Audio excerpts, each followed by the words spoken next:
Akakiiko k'eggwanga ak'ebyokulonda kalabudde abeesimbyewo ku bwa pulezidenti okugoberera etteeka obutiribiri erikwata kunoonya ensimbi ez'okutambuza kakuyege waabwe ngireme okubakwata sinakindi okubatwaza mu makomera.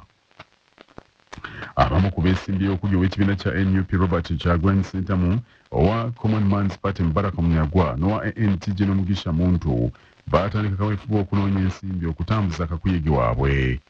Wabula omwogezi w'akakiiko k'ebyokulonda Julius Mucunguzi agambye nti etteeka erifuga okulonda abakulembeze b'eggwanga lissaawo ekkomo ku kw'abo abeesimbyewo gye balina okuggya ensimbi. Mucunguzi agambye nti abeesimbyewo tebakkirizibwa kufuna nsimbi kuva mu nsi z'ebweru, ebitongole by'ebweru yadde abantu abali ebweru w'eggwanga.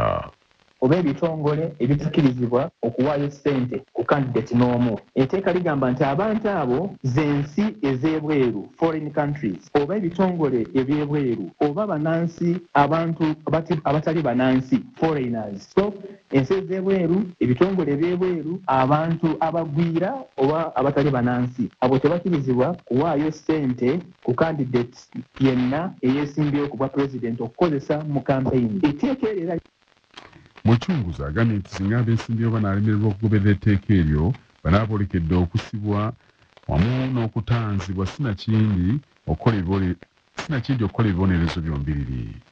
Oli bw'ateekayo omusango n'amuwaabira ng'agamba nti yafuna ssente okuva mu bifo, mu bantu, mu mawanga, mu bitongole ebitakkirizibwa, ne bamutwala mu kooti, omusango ne gumusinga, alina kuwaayo enkasi ate ayinza n'okusibirwa mu komera ekiseera ekitasukka myaka 5. So waliwo etteeka, waliwo ne penalties, ebibonerezo by'oyo aba amenye etteeka erikwata kunoonya ssente z'okozesa mu campaigns. Kati obuvunaanyizibwa obw'okumanya ani awaayo ssente azigyewa, ekisooka bwa candidates ne agents baabwe. Naye bannayuganda tubakakatako any registered voter ayinza okutwalayo omusango. Gavumenti ekwataganye ne bannamakolero mu kibiina ekya Uganda Manufacturers Association ne bateekawo olutindo mu kibangirizi kya bannamakolero e Lugogo banaayitiranga okubangula abayizi b'amasomero n'obukugu obukwata ku by'amakolero. Bwe batuumya olutindo oluteereddwawo nga lutuumiddwa Industrialization Education Pavilion. Era mu kututongoza gavumenti ekiikirira minisita omubeezi w'ebyenjigiriza n'amatendekero aga waggulu oweekitiibwa Dr. John Kizito Muyingo, ate nga Uganda Manufacturers Association ekiikiriddwa ssentebe waayo Aga Sekalaala. Oweekitiibwa Jesse Muyingo asinzidde wano n'ategeeza kyekinaakendeeza ku bbula ly'emirimu eriri mu bayivu ensangi zino kwe kuba nti basobola okubafulumya mu masomero nga balina obukugu bwe bafunye okwetandikirawo emirimu egyabwe. Okussa mu nkola etteeka lya TVET epya erigenderera okulaba nti abaana baffe baweebwa obukugu obunabasobozesa okubeerawo omugaso eri industry, okusobola okutweterawo emirimu n'okusobola nabo bennyini okujja mu mirimu mu katale k'emirimu akaliwo. Nibaza nnyo chairperson ne ttiimu ye ya Uganda Manufacturers Association olw'omutima gwe balaze okuba nti ligenda kukolagana ne gavumenti ya Uganda okulaba nti abaana baffe bagenda okufuluma mu masomero nga bakolera enteekateeka ne basobozesa okufuna obukugu owa industry oba nannyini mulimu bwe yeetaaga. Nsaba busabi bazadde, nsaba ne bannamakolero mwenna busapootinge muwagire ekirowoozo kya gavumenti okulaba nti abaana baffe bafuna obukugu obunaabateeka. Aga Sekalaala yeebazizza omukisa ogubaweereddwa okukwatagana ne gavumenti balungamye abaana b'eggwanga babateeketeeke mu by'obwoleke era bafunire eddala obukugu mu by'obusuubuzi.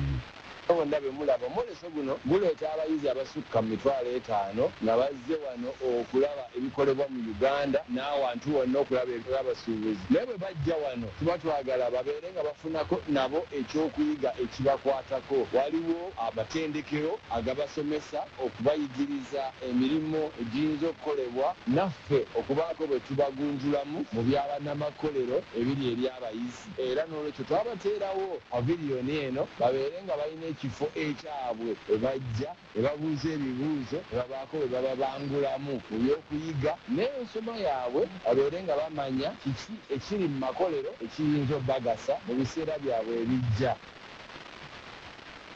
ssentebe olukiiko lwa disitulikiti y'Enkomansimbi olukola enguudo era omubaka omukyala wa disitulikiti eyo Veronica Nannyondo akangudde ku ddoboozi ku nkozesa embi ebyuma bya disitulikiti eby'enguudo alagidde nti ebyuma ebyo tebiddamu kugabibwa ng'olukiiko lwakulembera tebitegeezeddwa.